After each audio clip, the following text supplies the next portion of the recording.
This is our project for social work. Our practice area is criminal justice, and my name's Viv. My name's Carson. I'm Isabel. And I'm Kim. So to start, we just want to talk about the impact of social work in this sector. So our presentation will explore the role of social work and the role that social workers play in the criminal justice system in the United States. It divulges the unique experiences of both social workers and clients in this realm and investigates the injustices and shortcomings of the system itself. For this project, we collaborated with a University of Brockport Masters of Social Work graduate, Sabrina Barone, who's a licensed social worker who currently works as a forensic counselor, and she assists ex-incarcerated individuals who are on parole. The majority demographic that Ms. Barone works with, she's a counselor for those who have been charged with a sex offense. However, she also works with clients who require anger management and other mental health services. So in this graph in the top left, we have a demographic chart of the main groups that she works with. And also in her demographic, she talked about gender, and so she attests that the majority of her clients identify as male. However, around 5% of her clients are female.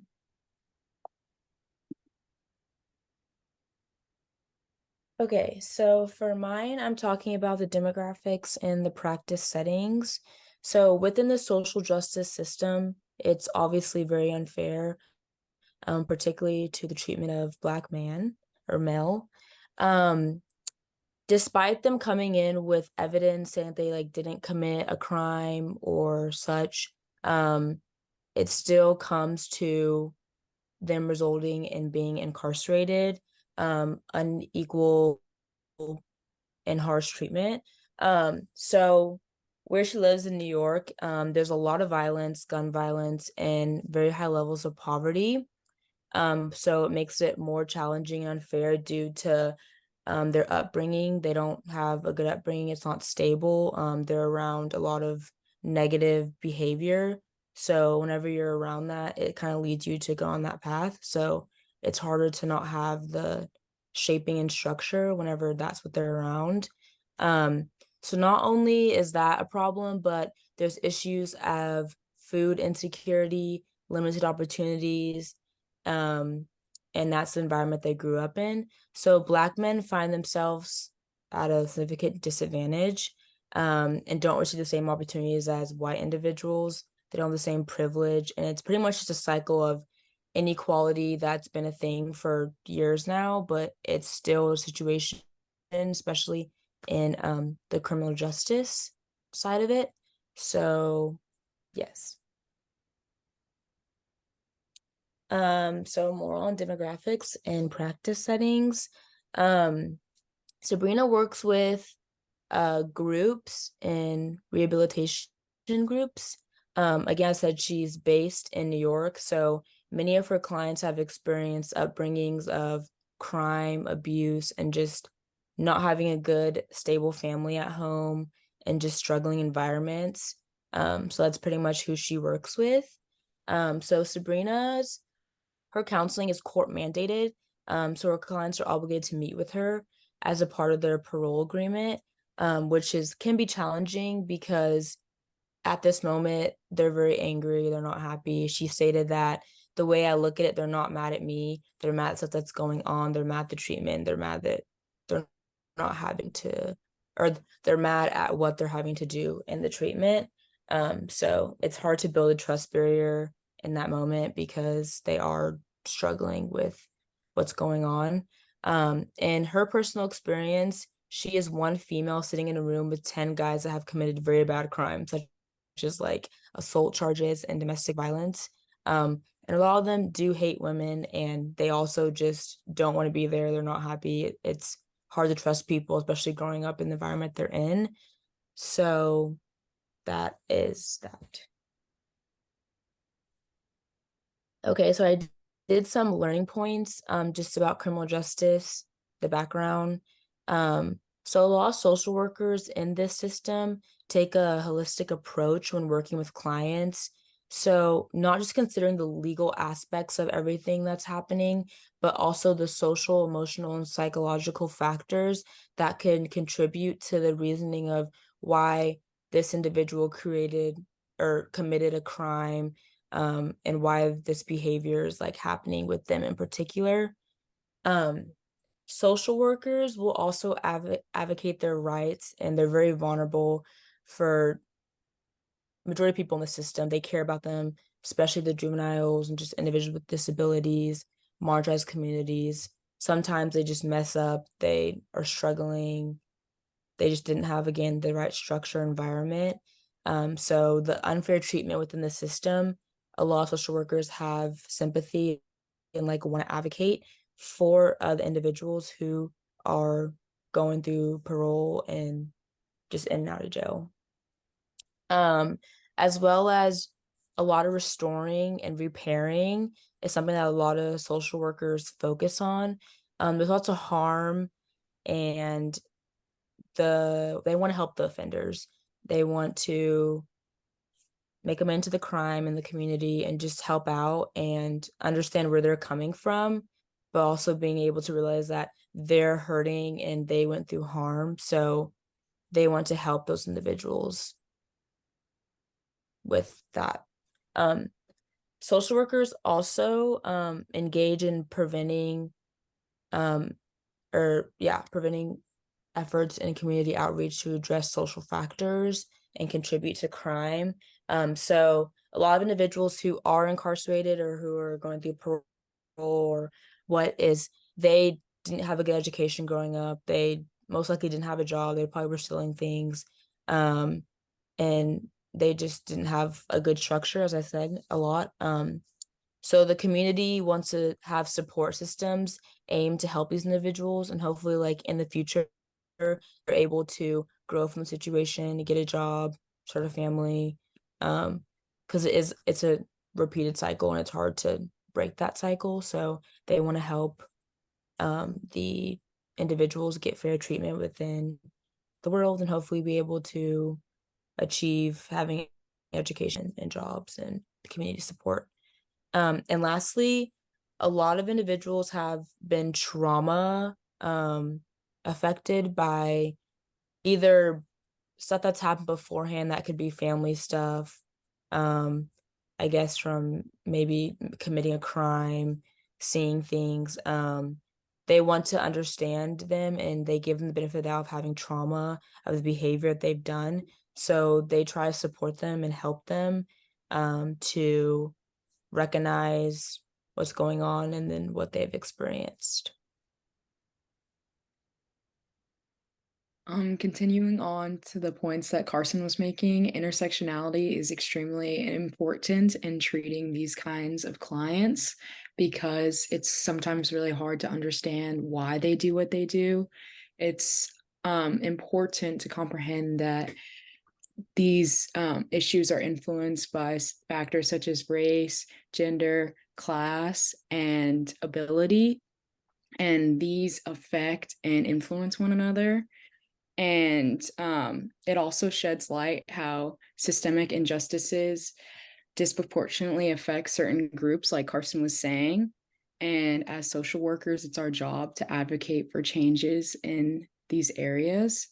And understanding intersectionality also fosters cultural competence, which can then further establish trust in these untrusting individuals and help them get the treatment they deserve.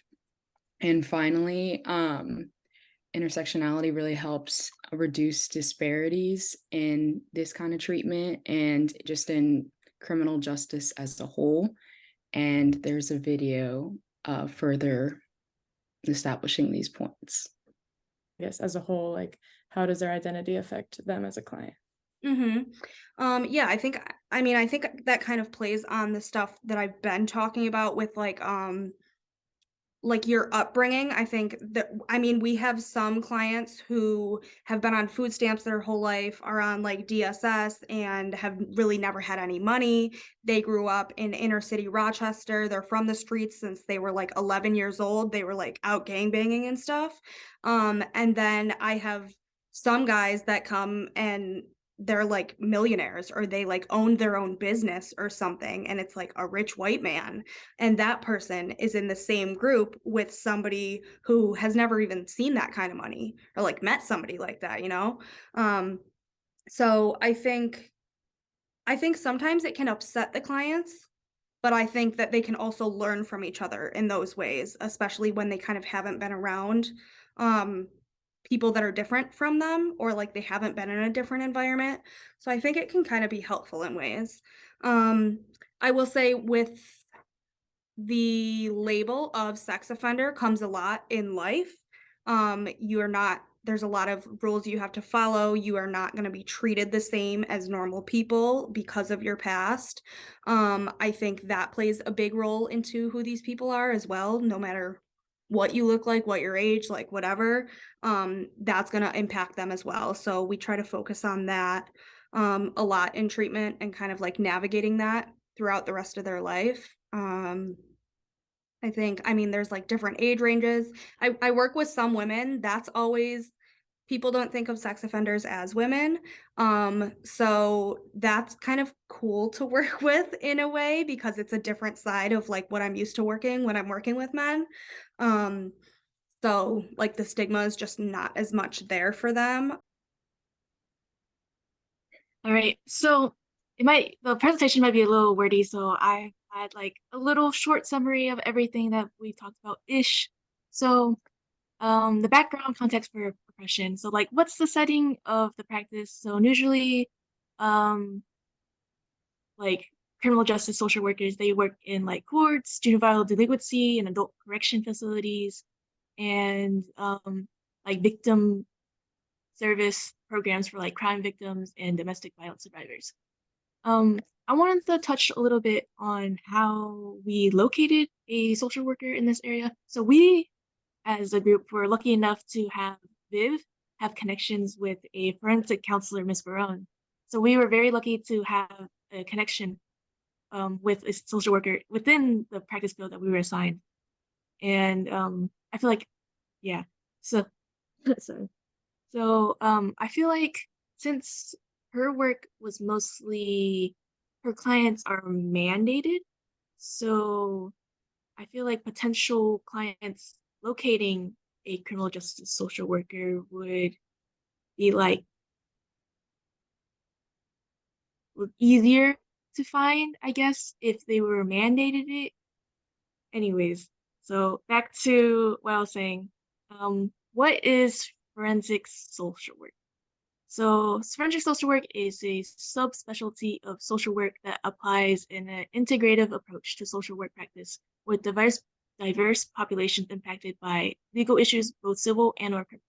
So when I was doing a little research on this area, I actually found a whole organization called the National Organization of Forensic Social Work, which is like a subgroup of NASW, and they mostly focus on like forensic social workers and like the legal systems. So their mission statement is like to support the professional development of our members by constructing and maintaining forensic standards and best practices, producing quality materials for interdisciplinary forensic education and practices, advocating for involved children, youth, and adults and families. So I thought that was pretty interesting that how they have their whole different subgroup of NASW, like, yeah. And they also have their own like guidelines. They have a whole document. It's called the guidelines for values and ethics, which is based on the code of ethics for NASW, but it's more geared towards using like towards the courts, legal systems, and their practices in general. So oppression within the practice. So from Ms. Barone's perspective, discrimination, oppression, and disparity, she was, as we know, was belittled by clients because she was one woman sitting in a group of 10 guys who have assault charges, domestic violence charges, and might be labeled as sex offenders. And she has also had to deal with a lot of explosive arguments and derogatory comments, such as people making comments slandering or commenting about sex offenders, or bringing up politics, race, gender, sexuality, or anything that could bring flame into the room. And yeah. Like marginalized opportunities are just treated unfairly, like within the system. I feel like I've seen stuff, but like from your perspective. Mm-hmm. Yeah, absolutely. Absolutely. I have so many issues with the way a lot of our systems work in America. I think a lot of them are very unfair. I've seen a lot of discrimination working in the criminal justice kind of field. I would say a lot of times I have most of my people that deny their offense and that like pass polygraphs, and I have some guys that like there's evidence that they did not do some of this stuff and they still ended up having to do 25 years. The majority of them are black men. That's what I see the most. I think I maybe have like 2 white guys that, like, deny their offense and say, "Absolutely not," and, like, "These things were not fair." Most of them admit to it. And, I mean, if somebody is admitted to it, like, they'll give me details, everything like that. But, the people that come through that are angry and that have felt a lot of difficulty within the system, like, when they're doing time or even just growing up, constantly, like, being arrested for stuff that white people don't get arrested for, I would say for sure the Black community. And Rochester in general is a very, very violent city. The majority of our inner city is Black, and there's a whole lot of gun violence. There's shootings every day. Um, it's very, very sad, but it's like the way that people are raised. There's poverty going on, there's food insecurity, like there's all of these things that play such a huge role in it. Um, like chemical dependency, just all of that stuff. So, little questionnaire. So, hypothetically, let's say that you finished your 4 years, maybe you got a master's, PhD, or licensed social. You're a social worker in the criminal justice practice area. When you're talking with other professionals in the field, it's likely that you would have to talk about your client's case openly. Do you think that this is a HIPAA violation and a code of ethics violation? Is it A, yeah, it violates both? B, somewhat, it may violate one, but not the other?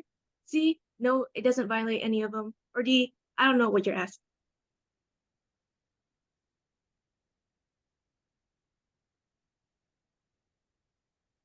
So, to answer the last question, does speaking openly to other professionals violate HIPAA and NASW Code of Ethics? I'm strongly emphasizing on with other professionals because with other professionals in the field, no, it is not a violation of HIPAA or the NASW Code of Ethics because since they are in need of such high supervision and they're potentially a risk to the people in the community, it's important to talk with people within the field about your client's case. Now, if it was other case, like the other situation is, if you're talking about the client's case, but with not people that you're supposed to talk to, then yes, that is a violation. But since Ms. Briones was mostly emphasizing on how she felt like it was a violation of HIPAA and code ethics because when she was in school, she talked when she was getting her education, like bachelor's and master's, but her classes mostly emphasized on how like the code of ethics and HIPAA, but when she was practicing in the field, it was mostly how she had to talk to other people and how it felt wrong, but reality it wasn't.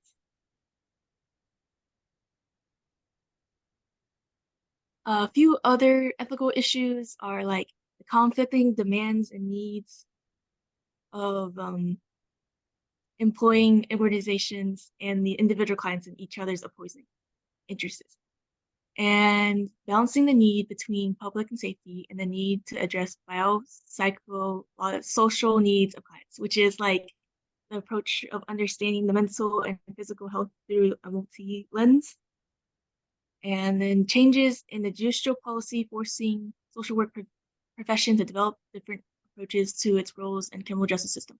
So, what are some judicial policies that might have changed could affect the social work profession? Some changes such as like the changes in sentencing guidelines or treatments for the clients. So So here we just have some resources that we used while completing this project. And you can source them as need be. And yeah, thank you for listening to our presentation. And It was really fun to do research and be able to interview Sabrina. We learned a lot about the criminal justice system, and it was fun to learn about. Thank you so much for watching, and we hope you enjoyed our presentation.